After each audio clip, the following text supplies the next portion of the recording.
This program is sponsored by Jindal Eye Hospital. आँखों की संपूर्ण जांच पर इलाज का अत्याधुनिक phaco surgery centre, Chitrakoot scheme, Vaishali Nagar, Jaipur. कीदना pharmaceuticals present T up liniment oil. घुटनों की दर्द, जोड़ों की दर्द एवं सभी प्रकार के दर्दों में तुरंत आराम। For more details contact Dr. Goyal's Path Lab and Imaging Center, Rajasthan की biggest, most advanced and hitech laboratory. सभी प्रकार की जांचों की सुविधा जैसे MRI 1.5 tesla, multi slice CT scan with CG, angio, 3D और 4D सोनोग्राफी, हार्मोन्स एवं लैब की जांचें फुली ऑटोमेटिक एनालाइजर पर। ब्रेक के बाद एक बार फिर आप सभी का स्वागत है सिटी हेल्थ में। दोस्तों, आज के हमारे सिटी हेल्थ के इस एपिसोड में हमारे साथ हैं डॉक्टर स्वरूपानंद सरकार, जो कि एक होम्योपैथ साइकाट्रिस्ट हैं। तो यदि आपका भी, आपकी या आपके आसपास के किसी भी जने की मानसिक समस्याओं से जुड़ी कोई भी समस्या है तो आप देर न करें, डायल करें हमें। हमारा नंबर आपकी स्क्रीन पे फ्लैश कर रहा है 66100128। आप हमें कॉल लगा सकते हैं और हम आपकी बात कराएंगे हमारे स्टूडियो में बैठे डॉक्टर स्वरूपानंद सरकार से। डॉक्टर सरकार, आपने इस फील्ड में, होम्योपैथी साइकाइट्री में काफ़ी कुछ किया है। आपकी मेन अचीवमेंट्स में से एक जो कि सबसे ज़्यादा उल्लेखनीय है वो है कि आपको सेंट्रल काउंसिल रिसर्च इन होम्योपैथी की तरफ से एक स्कॉलरशिप दी गई, क्योंकि आपने एक प्रोजेक्ट किया मेंटल रिटार्डेशन पे, मेंटली रिटार्डेड बच्चों पे। तो जाहिर सी बात है कि मेंटल रिटार्डेशन के लिए शायद आप सबसे उपयुक्त जने हैं जिनसे कि हम अपने ज्ञान को बढ़ा सकते हैं, उन दर्शकों की हेल्प कर सकते हैं जिनके आसपास कोई भी जना, कोई भी बच्चा ऐसा है जो कि मेंटल रिटार्डेशन से जूझ रहा है। तो मैं चाहूँगी कि सबसे पहले आप हमें ये बताएं कि मेंटल रिटार्डेशन क्या होता है। मेंटल रिटार्डेशन बचपन या बच्चों में होने वाली एक ऐसी बीमारी है। इसको एक्चुअली बीमारी का नाम हम लोग देना गलत होगा। इसमें बच्चों का जो IQ लेवल होता है वो कम रहता है। बच्चों के समझने की और जो क्षमता होती है, इंटेलिजेंसी जो होती है, वो एवरेज से कम होता है। यानी जो उसकी मेंटल एज है, हाँ, उसके हिसाब से उसकी इंटेलिजेंस उतनी डेवलप नहीं होती है। उसमें बच्चों में फिजिकल डेवलपमेंट नॉर्मली जितना होता है वैसा होता जाता है, और मेंटल एज जो होता है वो उस हिसाब से, उस लेवल से कम रहता है, कम रह जाता है। तो इसको मेंटल रिटार्डेशन कहते हैं। लेकिन मेरा जो प्रोजेक्ट था, उस प्रोजेक्ट में मैंने माइल्ड टू मॉडरेट रिटार्डेड बच्चों पे मैंने वर्क किया था जी। और चौंकाने वाली चीज़ मुझे जो मिला, तो मैंने हमारे पूरे टीम ने जो नॉर्मल स्कूल्स होते हैं उनको हमने अप्रोच किया, और वहाँ हमको नॉर्मल स्कूल में 1,500 से 2,000 बच्चों को हमने असेस किया, जिसमें से करीब 50-60 बच्चे मेंटली रिटार्डेड निकले, जिनको मतलब वो नॉर्मल स्कूल्स अटेंड कर रहे थे, नॉर्मल अपना डे टू डे एक्टिविटीज कर रहे थे। हाँ। लेकिन जो साइकोलॉजिकल मतलब जो मीडियम है उस पे वो मेंटली रिटार्डेड थे। तो वहाँ उनके टीचर्स, उनके पेरेंट्स, उनको भी ये नहीं पता था, ये नहीं मालूम था कि ये जो बच्चे हैं ये मेंटली रिटार्डेड हैं। सिर्फ उनको डल है, समझता नहीं है, गुस्सा करता है, चिढ़ जाता है, कुछ बोलते हैं तो नहीं मानता है, ये ऐसा बोल के उसको डांटा जाता था, पीटा जाता था। यहाँ एक कॉल लेते हैं हम। जी। हेलो जी हाँ, सबसे पहले आपका नाम बताएं आप। मेरा नाम रमेश नाम है मेरा। जी रमेश जी, आपने कॉल लगाया है यहाँ सिटी हेल्थ में और हमारे साथ हैं डॉक्टर स्वरूपानंद सरकार। तो आप अपना सवाल पूछिए उनसे। हेलो जी रमेश जी, यहाँ डॉक्टर सरकार आपको सुन पा रहे हैं, आप अपना सवाल पूछिए। हाँ डॉक्टर सर, मैं काफी टाइम से थोड़ा डिप्रेशन में रहा हूँ, तो मैं साइकियाट्रिस्ट की दवाई ले रहा हूँ मैं अभी, एलोपैथी की। रमेश जी, आपका थोड़ा बीमारी, थोड़ा तेज बोलिए, और आपकी बीमारी को जरा पहले बताइए, परेशानियों को बताइए। सर थोड़ा डिप्रेशन है, थोड़ा नींद वगैरह नहीं आती है ढंग से प्रॉपर। तो अभी मेरा ट्रीटमेंट चल रहा है सर, तो मैं एलोपैथी की दवाइयाँ ले रहा हूँ, लेकिन सर वो डॉक्टर ने भी मना करते हैं मुझे नींद की गोलियाँ कि आप ना लें, अवॉइड करें जितना हो सके, लेकिन नींद आती नहीं है बिना उसके दवाइयों से। दवाइयाँ कब से ले रहे हैं? सर मेरे को करीब 2 साल हो गए हैं सर। 2 साल हो गए हैं जी। आप डॉक्टर से कंसल्ट कीजिए फिर से, और कंसल्टेंसी उनसे कंटिन्यू रखें। और इसमें आप साथ में होम्योपैथिक ट्रीटमेंट भी शुरू कर सकते हैं। ये साइमल्टेनियसली उसको चलाया जा सकता है, जो कि इसके रूट कॉज को अगर क्लियर कर देता है तो धीरे धीरे एलोपैथिक मेडिसिन्स को हम लोग टेपर कर सकते हैं और उसके साइड इफ़ेक्ट्स को हम लोग हैंडल कर सकते हैं।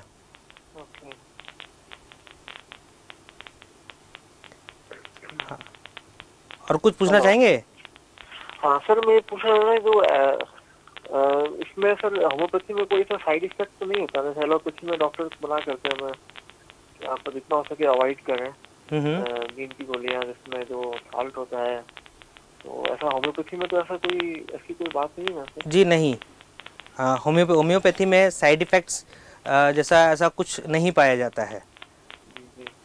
तो सर इसमें होम्योपैथी में कितने टाइम तक से लेना पड़ता है ट्रीटमेंट, कितने टाइम तक? देखिए वो केस टू केस वेरी करता है कि कितने टाइम तक लेना पड़ सकता है। उसमें कुछ हफ्तों से लेके कुछ महीने या साल तक भी ट्रीटमेंट चल सकता है। तो वो केस टू केस वो वेरी करता है।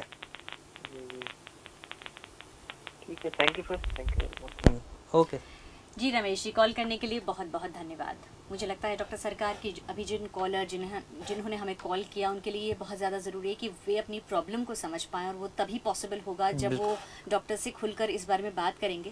क्योंकि किसी भी प्रॉब्लम को सॉल्व करने के लिए सबसे पहले उसके रूट कॉज पे जाना ज़रूरी है कि जड़ कहाँ है, क्या वजह है। यदि वो कह रहे हैं कि उन्हें डिप्रेशन है, तो ऐसा उन्हें क्यों लगता है कि उन्हें डिप्रेशन है। बिल्कुल डे टू डे लाइफ में उनकी किस तरह की ऐसी चीज़ें, क्या चीज़ें ऐसी हो रही हैं, या वो किस तरह से नॉर्मल चीज़ों को ले रहे हैं, ये जानना बहुत ज़्यादा ज़रूरी होता है। और जी, हम इससे पहले कॉल से पहले बात कर रहे थे मेंटल रिटार्डेशन के बारे में, और आपने हमें बताया कि आपके प्रोजेक्ट में आपका जो एक निष्कर्ष निकला था वो ये था कि करीब 50 बच्चे, आपने बताया था 50 से 60 बच्चे ऐसे थे जो कि मेंटली रिटार्डेड लेबल किए जा सकते थे। तो क्या उनका बिहेवियर जो था वो बिल्कुल नॉर्मल बच्चों जैसा था, या नॉर्मल या मतलब कुछ ऐसे साइंस, कुछ ऐसे सिम्टम्स उन बच्चों में थे जिससे कि उन्हें टीचर या उनके पेरेंट्स आइडेंटिफाई कर सकते हो मेंटली रिटार्डेड के रूप में? हाँ, इसमें एक चीज़ जो मेरे प्रोजेक्ट में मैंने देखा कि उनके इमोशंस और बिहेवियर नॉर्मल जो बच्चे होते हैं जिनका आईक्यू लेवल अबव 90 या 100 होते हैं, या एवरेज जो बच्चे होते हैं, उनके इमोशंस और बिहेवियर से थोड़ा एग्जैजरेटेड होते हैं, यानी बढ़े हुए होते हैं। हाँ, लाइक एक बच्चे को अगर आपने डांट दिया तो बच्चा सुन लिया या उसने जो भी रेस्पॉन्स किया, और जो मेंटली रिटार्डेड बच्चे हैं उनमें वो आपको इमोशंस और भी क्लियर और भी ज़्यादा दिखते हैं। गुस्सा उसमें ज़्यादा दिख सकता है, रोना ज़्यादा दिख सकता है, सैडनेस ज़्यादा दिख सकता है, हाइपर एक्टिविटी ज़्यादा दिख सकती है, यानी कि जो उनके बिहेवियर, डर जो है वो भी आपको ज़्यादा दिख सकता है। हाँ, तोड़ना फोड़ना ये भी ज़्यादा दिख सकता है। तो इमोशंस और बिहेवियर्स का एग्जैजरेटेड एक्सप्रेशंस जो हैं वो माइल्ड मॉडरेट जो बच्चे हैं उनमें ज़्यादा देखने को मिल सकता है। इसके ज़रिए हम लोग किसी साइकोलॉजिस्ट या साइकियाट्रिस्ट से संपर्क करके अपने बच्चे का साइकोलॉजिकल असेसमेंट करके हम लोग एक निष्कर्ष तक पहुंच सकते हैं कि बच्चे को कुछ ट्रीटमेंट या एडवाइस, काउंसलिंग या कुछ भी साइकोलॉजिकल सपोर्ट कुछ देना है या नहीं।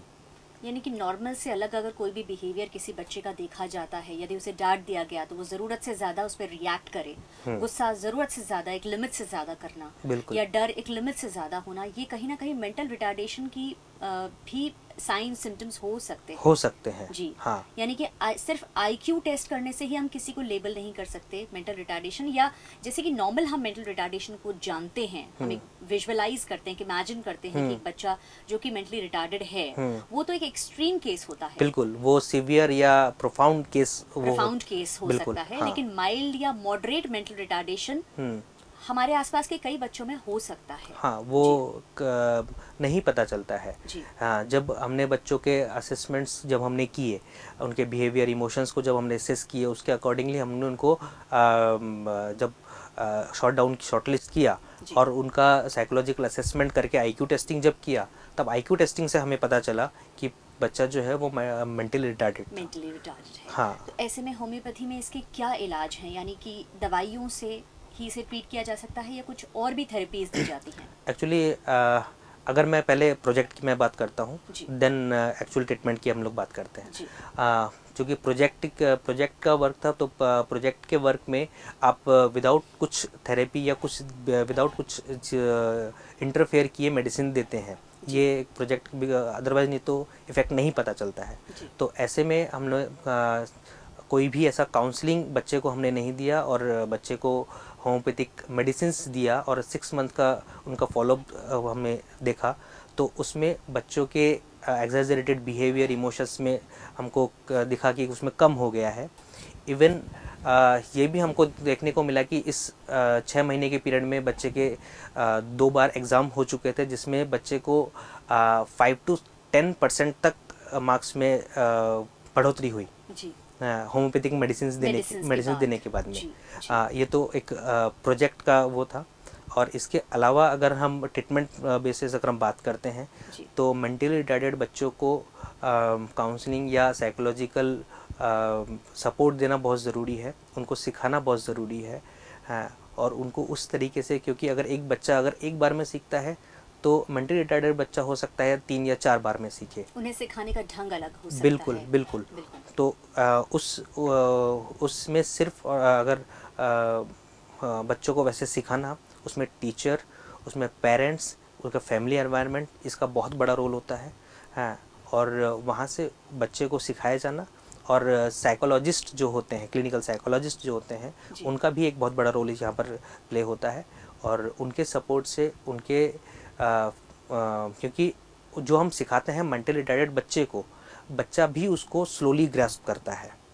तो होम्योपैथिक मेडिसिन देने के बाद ये देखा गया कि बच्चे का जो ग्रास्पिंग पावर है वो बढ़ने लगा है, बढ़ गया है। तो साइकोलॉजिस्ट भी जो सिखाते हैं, टीचर भी जो सिखाते हैं, वो और भी अच्छे से वो सीखने लगते हैं। तो यानी कि एक तरह से प्रॉब्लम का सोल्यूशन ही हो जाता है। हाँ। कि एक तो बच्चे के साथ साथ बाकी लोगों को काउंसल करना बहुत ज़रूरी है कि उसके आसपास के जो भी लोग हैं, भले भी टीचर्स हैं या उसके माता पिता हैं या और परिजन हैं, वो अपना बिहेवियर ऐसा रखें कि बच्चे को सपोर्ट मिले, वो अपने आप को कमज़ोर ना समझे। और साथ ही साथ जो दवाइयाँ होम्योपैथी में दी जाती है, उससे बच्चे की अंदर की जो कैपेसिटीज़ हैं वो भी बढ़ जाती हैं। बिल्कुल जी। डॉक्टर सरकार, इसी से जुड़ी हुई एक चीज़ एंग्जाइटी डिसऑर्डर जिसे कहते हैं, आम भाषा में कोई जना बहुत ही ज़्यादा चिंता करता है, इतनी चिंता करता है कि यदि हम उसका एंग्जाइटी का टेस्ट करें तो वो टेस्ट काफ़ी ऊपर आता है। यानी हर छोटी छोटी बात पे चिंता करने की जो ये प्रॉब्लम होती है, ये कुछ पर्टिकुलर टाइप के लोगों में, बच्चों में भी देखी जाती है। मैं चाहूँगी कि इसके बारे में आप दर्शकों को कुछ बताएं कि ये क्या किसी किस्म का साइकोलॉजिकल डिसऑर्डर है? अगर देखा जाए तो चिंता, टेंशन, एंजाइटी, ये हर इंसान का एक इमोशन का पार्ट होता है। जी। तो जैसा मैंने शुरू में जब बताया, जब हम नॉर्मल और एबनॉर्मल बिहेवियर की हम बात कर रहे थे, इसी तरह से एक टेंशन होना, चिंता होना आम बात है। तो एक नॉर्मल चीज बात है। बिल्कुल सकती है। कोई हमने सोचा और कुछ पूरा नहीं हुआ, चिंता हो गई। हाँ। या माता पिता में से कोई बीमार है तो चिंता हो गई। बच्चा बीमार है तो चिंता हो गई।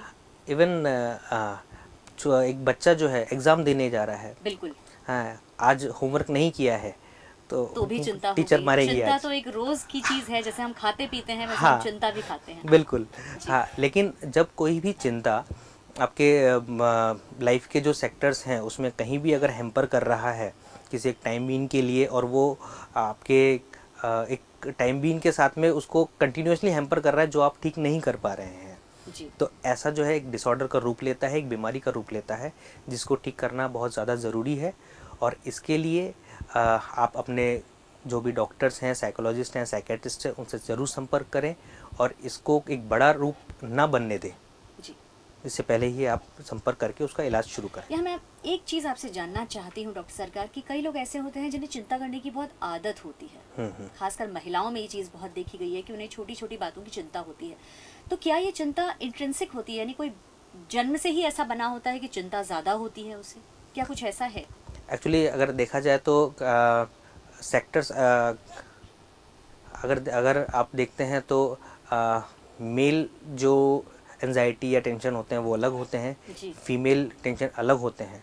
एक्चुअली फीमेल्स जो हैं वो अपने उस टेंशन या इमोशंस को घर में बता सकती हैं या बताती हैं, और एक्चुअली शेयर करने की, बांटने की आदत होती है हाँ, महिलाओं को। हाँ, और वहीं जो मेल्स हैं, मेल उन इमोशंस को या फिर जो टेंशन को वो नहीं बताते हैं जी। लेकिन अगर आप ये सोशली इनअप्रोप्रिएट ज्यादा माना जाता है। हाँ जी, हाँ, कि महिलाएं रो सकती हैं, हाँ, और पुरुष जो हैं वो रोते हुए कमजोर माने जाते हैं। शुरू से उन्हें ऐसा सिखाया जाता है कि उन्हें रोना नहीं। हाँ, इसीलिए अगर देखा जाए तो डिप्रेशन वाली जो चीज़ें हैं कंपैरेटिवली मेल में ज़्यादा देखने को मिलता है।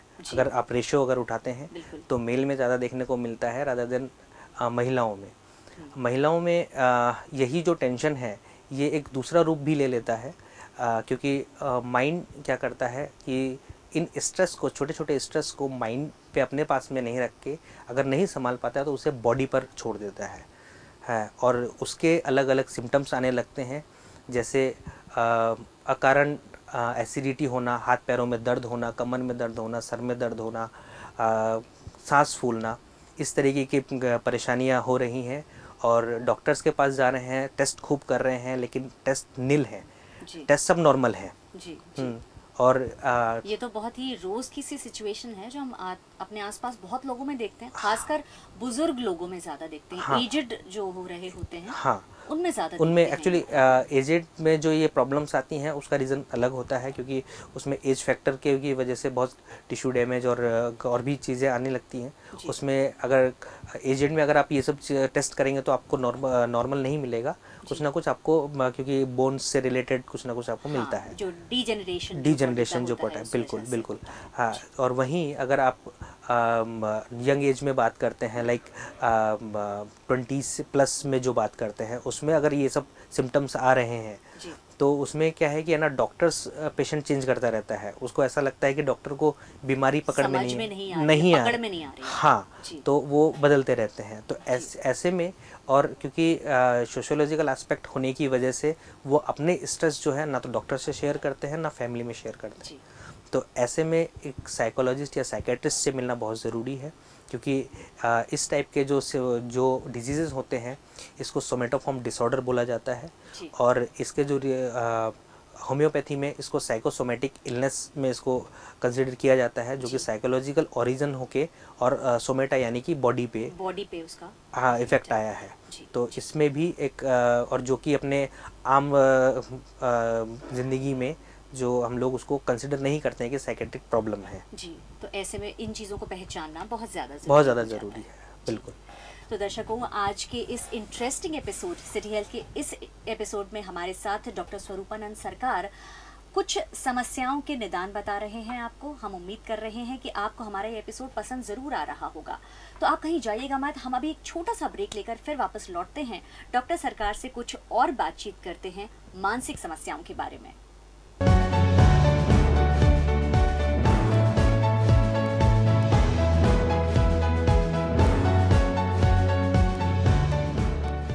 This program is sponsored by Jindal Eye Hospital। आधुनिकतम लेजर द्वारा चश्मे से छुटकारा एवं मोतियाबिंद का इलाज। चित्रकूट स्कीम, वैशाली नगर, जयपुर। वीदना pharmaceuticals present T up liniment oil. घुटनों की दर्द, जोड़ों की दर्द एवं सभी प्रकार के दर्दों में तुरंत आराम। For more details contact